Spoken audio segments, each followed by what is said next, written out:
Hi, what a lovely summer holiday here in Denmark. And today I'm going to do an unboxing and first look at this new camera which was sent to me by Reolink. It's called the Trackmix PoE and it's a camera that can both zoom and tilt and everything nice. But before I begin, I will just show you how I'm using the existing cameras I got from Reolink. So one of them I put here and you can watch a video about it up here. And I have another camera which I also have installed. So right now I'm doing some redecorating, so that's why my washing machines are outside. But let's have another look at another camera I have installed. It was one you saw in the last video. And it's right up there, and you can also watch a video about it there. But anyway, let's get unboxing. And I'm considering where do I want to put this camera. So of course in Denmark you cannot just put camera wherever you want, so I have to consider a place that's that I'm allowed to film. And I was thinking in my garden. Of course I can tilt the cameras a little up and then record something I probably shouldn't, but anyway, I was thinking somewhere around here I will install it and check how it is. And actually we have just walked around my house, so anyway, let's have a look at it and let's get unboxing. Okay, let's get started. And this camera was provided to me for free, so therefore you should consider it a paid product demonstration, especially because I don't test any other similar cameras. And I think it's a quite expensive camera I got for free here, so I'm very happy that I can both test new cameras, come with feedback to the manufacturer, and generally try different products. So Reolink makes some very funny products, and that I get to test them. So as usually we get some papers we are not going to have a much a look at, or maybe we will. Some nice styrofoam. It's packaged in as usual with Reolink. Let's see if I can get it out one-handed. It's a little hard. There's a short network cables as always. There's the usual PoE, and you can provide it with the direct current DC if you want to. And as usually, this one is not proper protected against the elements. It's not IP whatever, but this one is. I don't know if it's 66 or 68. And this one, this seal to use it. But anyway, let's have a look at the camera itself if I can. So I cheated a little and use both hands. So as usual, there's a little protector here, very nice. Some screws are included, in case you don't have your own. But let's have a look at the camera itself. That's what you came for. So the first thing I see is there's some kind of speaker at the back or what, or at least some holes. And here we have it, dual lens, and that's very interesting. It's quite heavy. This is made out of plastic. I hope it's solid. Yes. So it looks very interesting. With some normal light and some infrared light. It looks like some sensor to see if it's dark or not, to use the infrared light. But anyway, and some holes here. Let's have a proper light. We can't see what is happening here. There we go. So here we will put the SD card in. Have a look at that. So this is made of metal. This part is of plastic. Of course, I would like everything was out of metal, but this one seems like it's okay. So it's a quite interesting product. Why do they have dual lens? We will test it. So I will get installing.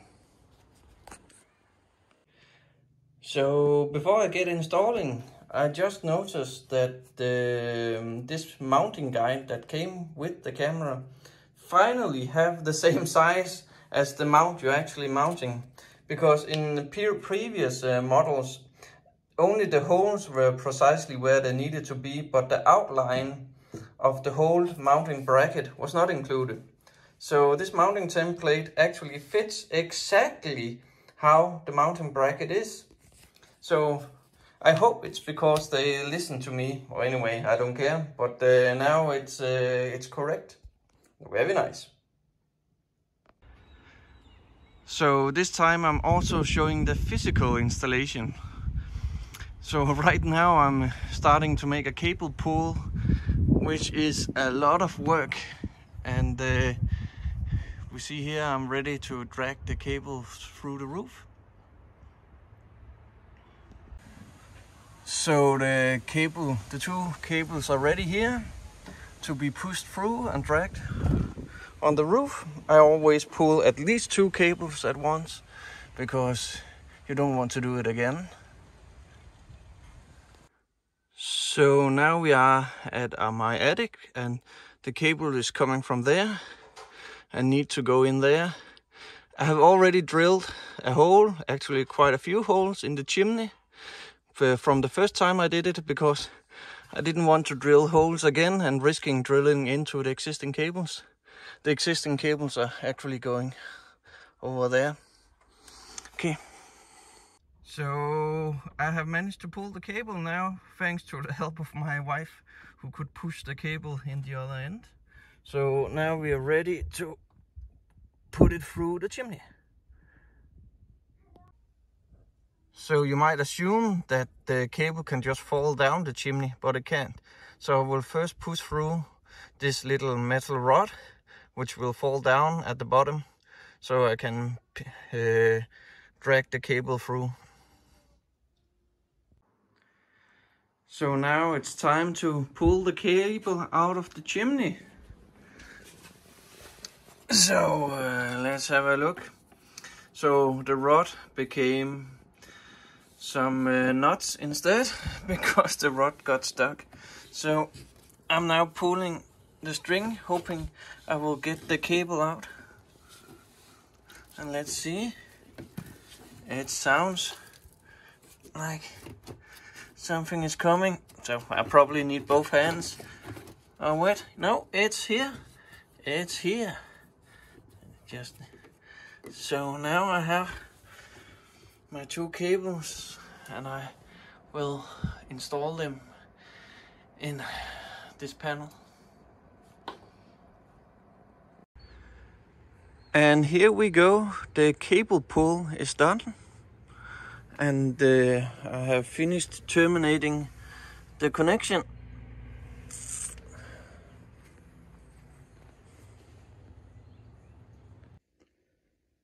And here we see the other end of the connection, where I have terminated both of them. Of course I cannot test the second one before I actually install the cable. But one very important thing to note is just how much time it takes. That's actually past 3 days since I started this video, before I had time to pull the cables, and well, my attic was very hot. So keep that in mind before you start buying a ton of security cameras. Then make sure that you can actually have the cables installed. Maybe it's a better thing to install the cables first and then buy the security cameras, because at that time maybe a newer version of the security camera has come to the market.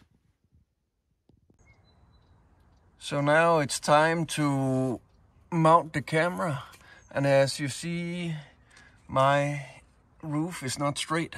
Of course none is.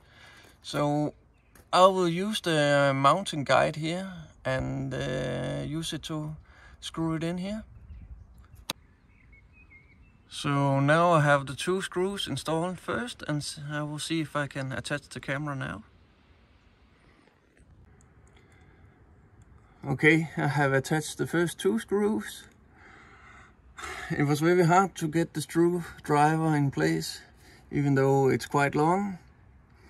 Also, there's no lens protection, no temporarily film, so I risk scratching it while I'm installing it.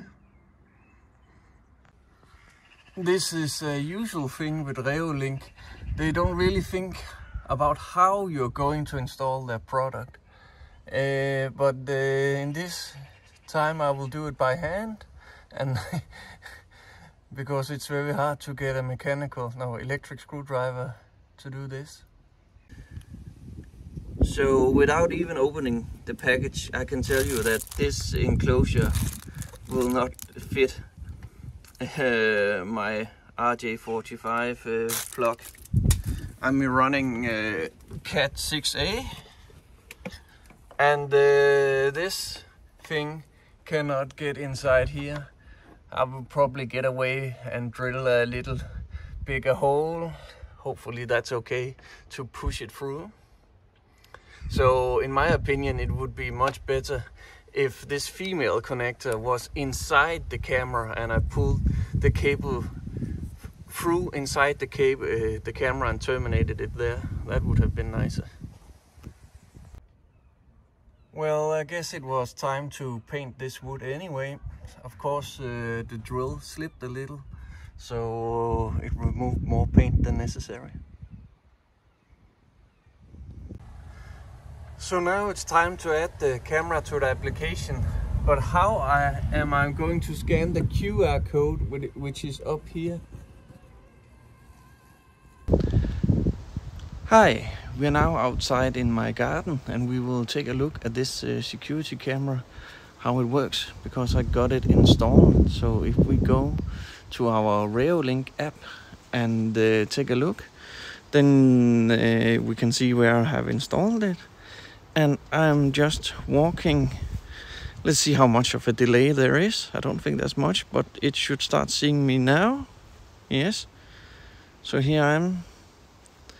And we see it has detected some motion. And let's see if anything happens. Nope. I was actually expecting it to start tracking me. Oh wait, maybe I need to do something. Well, yes. Okay, so the camera turns.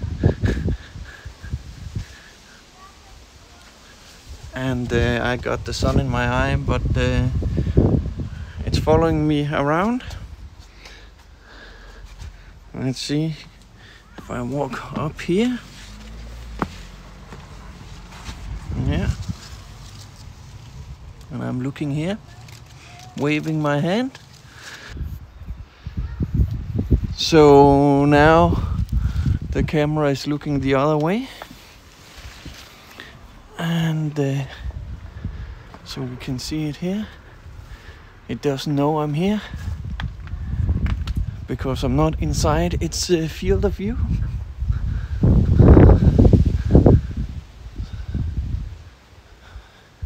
But if I am, then it will start following me.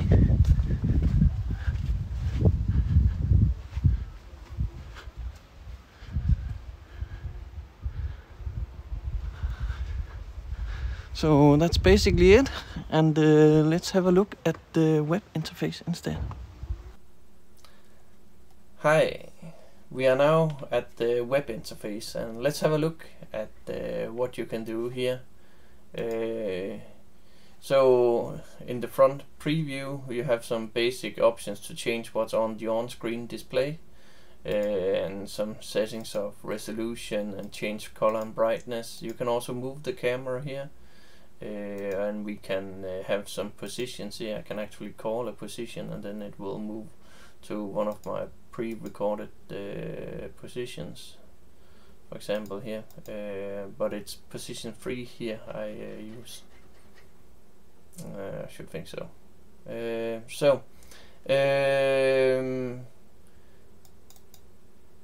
If we go to settings, the first one is not so interesting. Let's look further. I have enabled auto tracking only for people here. There will be no vehicle, and tracking methods. It was first only digital tracking, where it just zooms in the picture. It's not that interesting. So we set it to digital tracking first, and then if that's not possible, it will then start rotating the camera. You can also tell it to rotate the camera right away. You can change. Here I have changed that how sensitive it is for when detecting people, and not at all for cameras. Also, it has to see a person for 1 second, so if you run away very fast you can go undetected, but it's mostly to remove false positives.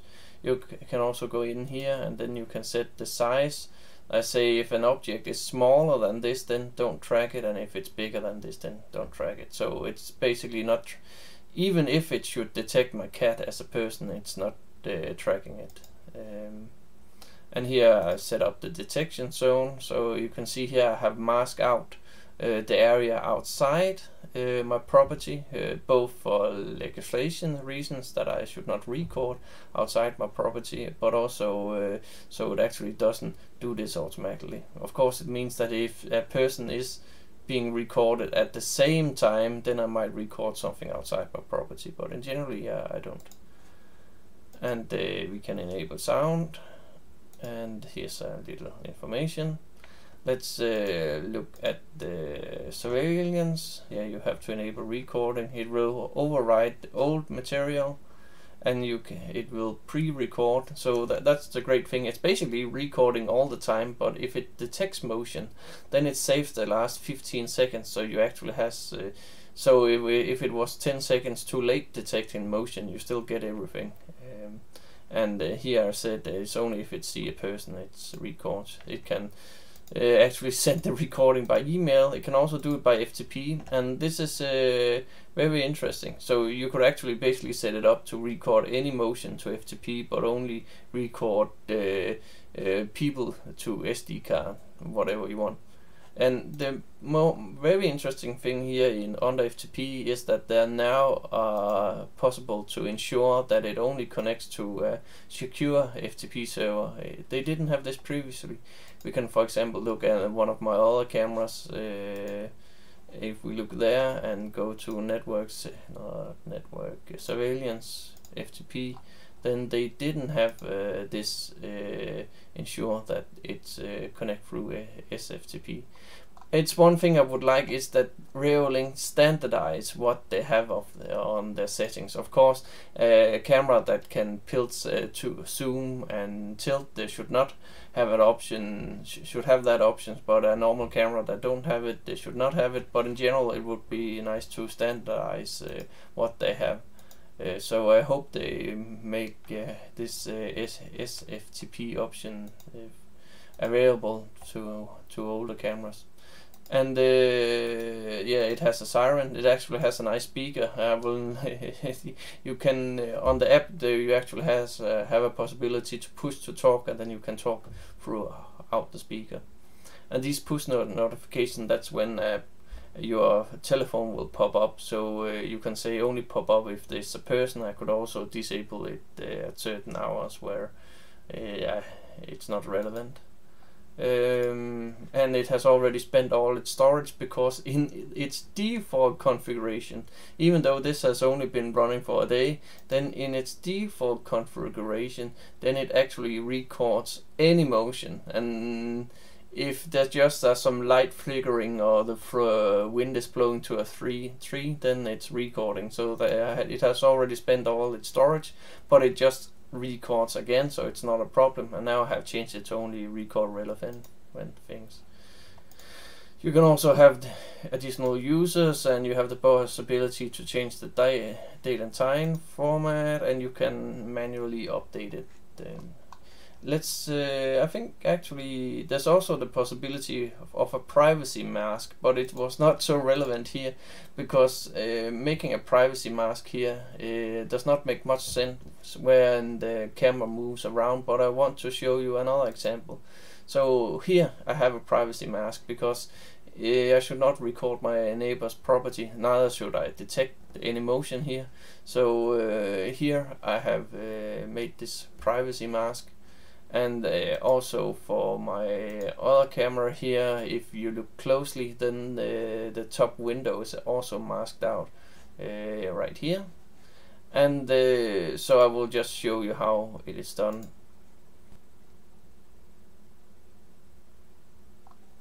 Yeah, so here we have a privacy mask, and here I have made some squares where it should not record.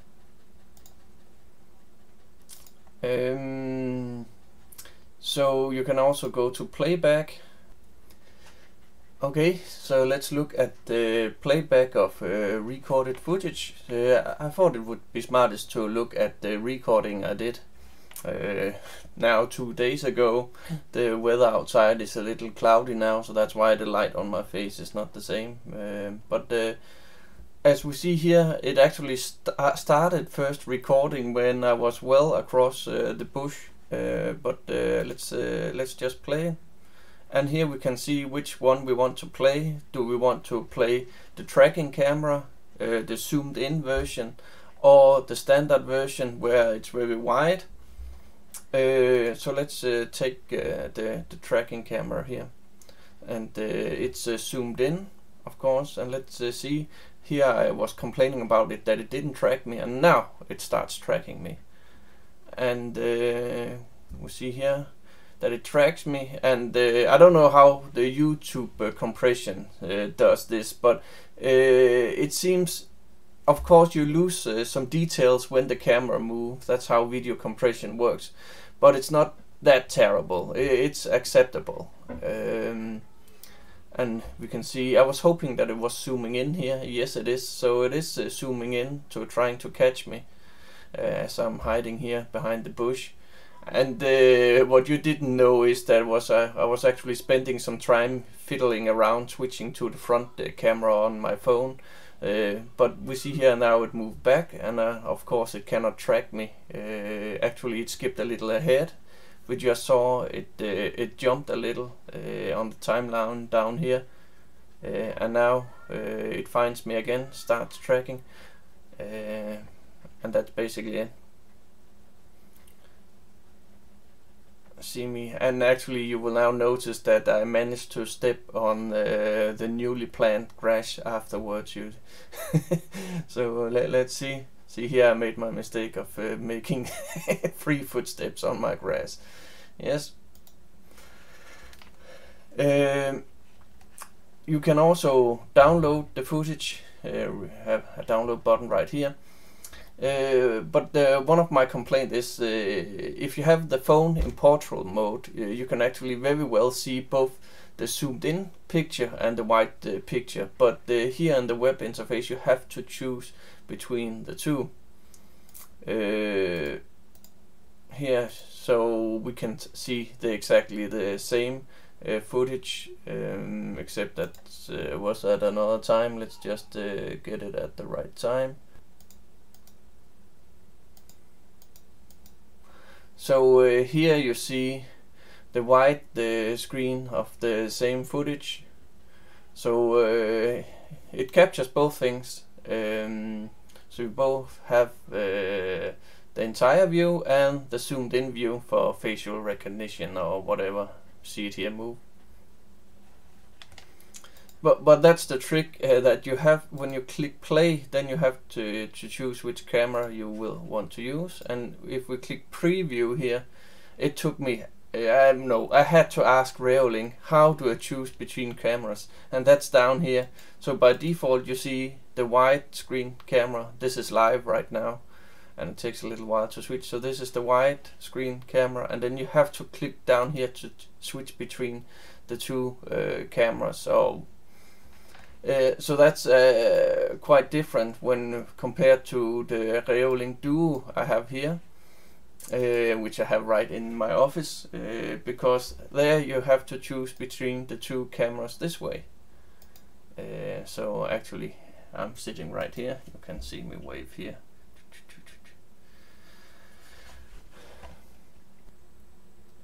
So it's now time for a conclusion of this video. And the first thing you should think about is the price of this camera, because This is the previous camera they had, which cost almost 300 euros. And for that price I can almost buy 3.5 of their cheaper version, this bullet camera, which is very good. It's one of the best performing for price to quality feature. It's one of the cameras I can really recommend. But this new camera, which has actually 2 lenses and camera tracking, we have it here, is almost selling for half the price. So they have really reduced the price of this camera. So this was positive news, which I first got right now. So that when you look at it that way, you're getting a lot for the money. Of course, you should still consider that you can get the 2 cameras for the same price of this, but it depends, of course, of your need. And that's definitely something you should think about. In this video here, I have probably not used the cameras for its full potential, but that's the problem with my property, that perhaps I don't really need this camera. I were perhaps better served having 2 of these cameras in my specific case.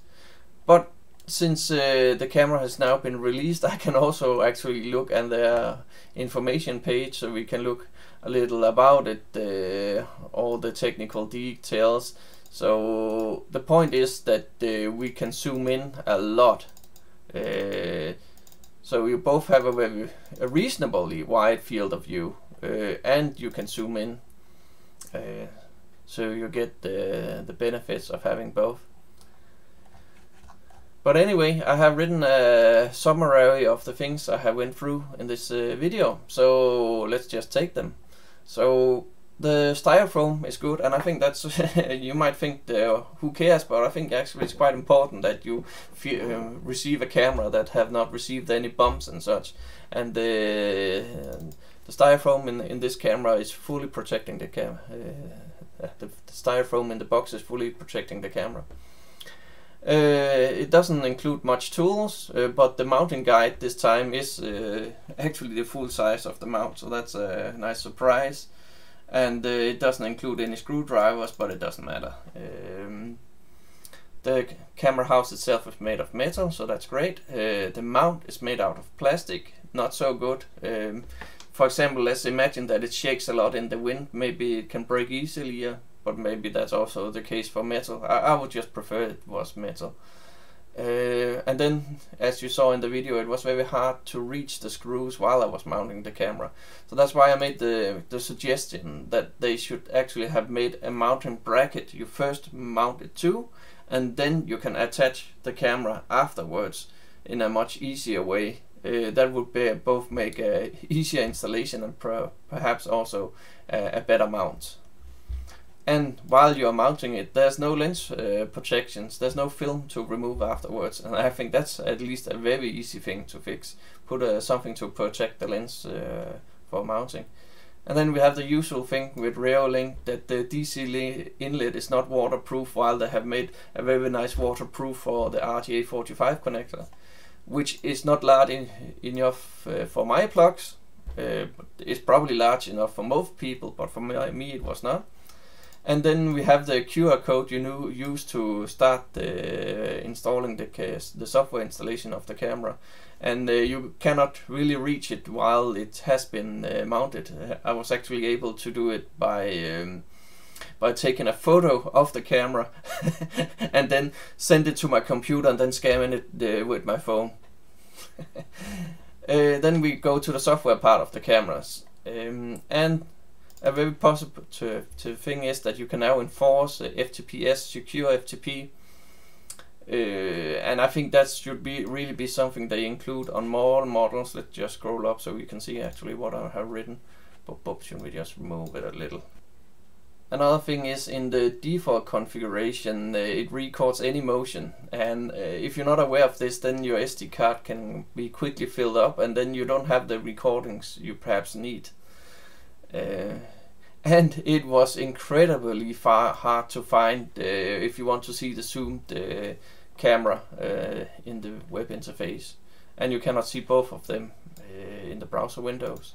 And then another thing which should be reasonably easy to fix is that when the motor starts and stops, then then it does this very rapidly, so the camera shakes and makes noise. You can easily solve this in software where you slightly start and slightly slows the camera. So you ramp up and ramp down the speed of the camera when it moves. This should definitely be something they fix. So, in general, the conclusion is that the Reolink Trackmix is affordable pan, tilt, zoom camera with tracking functionality.